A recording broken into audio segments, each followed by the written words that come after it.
going through your mind? Drop goals, extra time, madness. Maka just please pass me a good ball, and he didn't. Nah, in all seriousness, I'd missed two, but I think once we got to the right point and our process was correct, that's just my job for the team. It's as simple as that, really. It was an interesting last 5-10 minutes where you were both trying to hit drop. Well, I say both. Featherstone didn't go for them, did they? But you tried from long range and unable to score, and then it took until extra time. Sorry, yeah. Right, look what the cat's dragged in.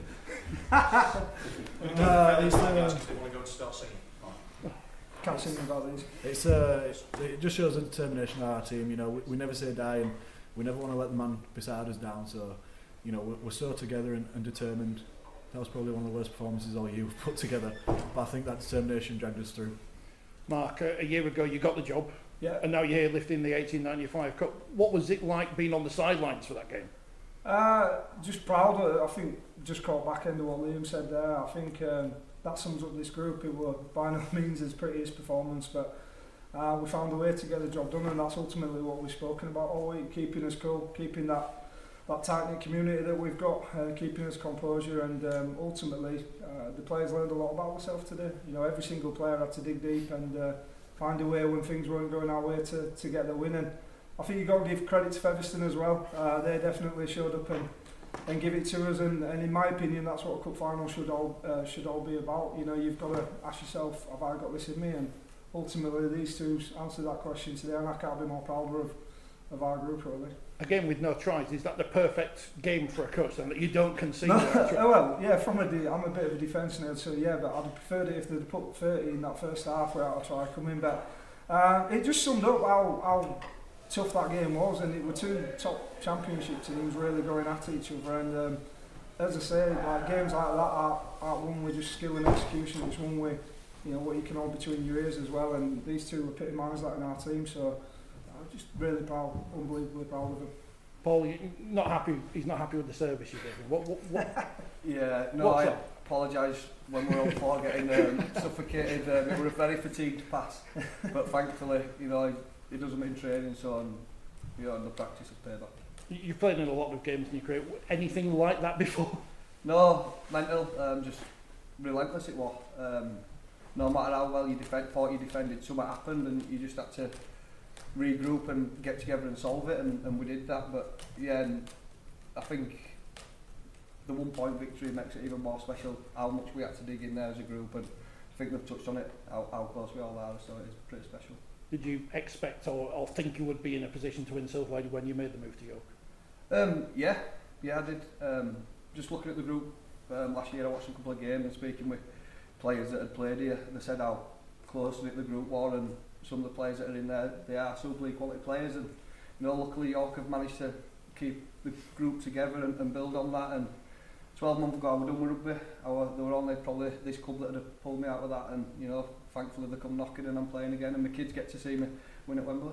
Are you glad you made the decision to come to York? Yeah, I'm glad you asked, because I was just going to butt in. I've given him a bit of stick for that last pass, but now he's here. I'm so happy and grateful that I get to play with him. I'm learning a hell of a lot off him.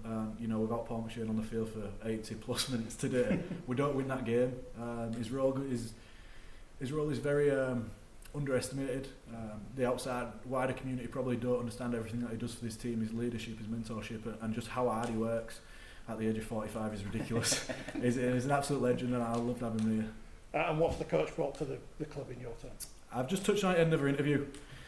I don't want to say it in front of him because I don't want to make his head any bigger, but he's one of the best man managers I've ever worked with.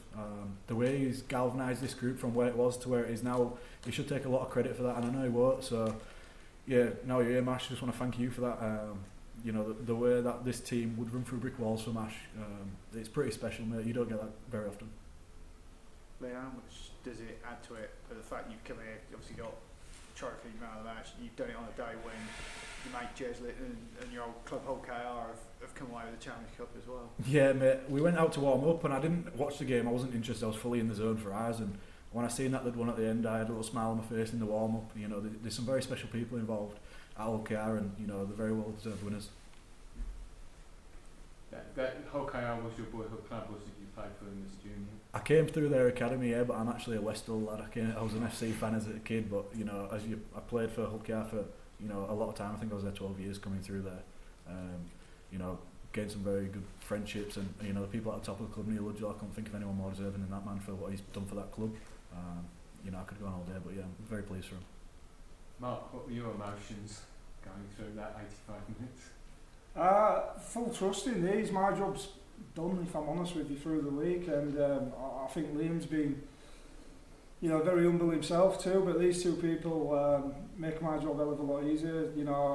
When we got Macca over the line, I just knew that was probably the missing ingredient that we needed. I won't swap Liam and Atta for the world. I think it's the best half-back pairing in the Championship by a country mile.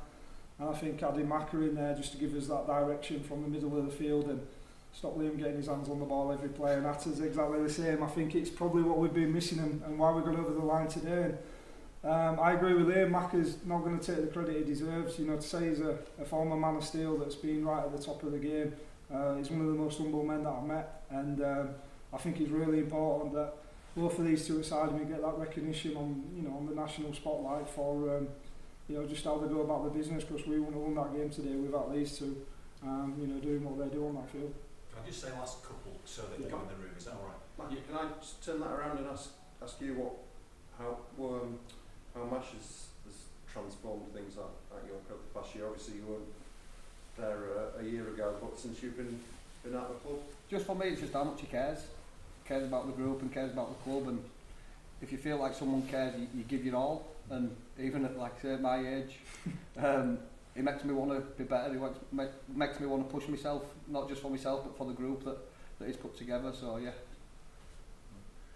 You mentioned Essa Hinganu. What was the nature of the injury that kept him down for a couple of minutes? I think it was just a clash of heads. I don't think there were any, it's a game of rugby league, isn't it? I think they've just got a bit of an head clash. He's got a bit of a cut, so I'm sure it'll look good on the photos in 20 years' time when he's telling his kids, so I don't think he'll be that bothered. But listen, you're going to get them sort of injuries when you're playing in cup finals, so I think it was just a clash of heads. Can I just quickly, MASH obviously had that tough season at Wakefield. How good does it feel now to bounce back and to be part of this club and to have led a team to victory at Wembley? Listen, I don't feel like I've bounced back. It's just a different sort of group. As I say all along, some years you're up against it, and one thing I loved about this group is as soon as I classed eyes on the core ingredients, I knew that we could do something special, and my job's just about giving these guys the tools to feel like they can do that. And I'm just really proud of them. Ultimately, it's about the blokes that go out on the field, and my job's in the background, so just unbelievably proud of all the team, but especially these two. Perfect time to ask the owner for a new contract. Thanks all. Thank you.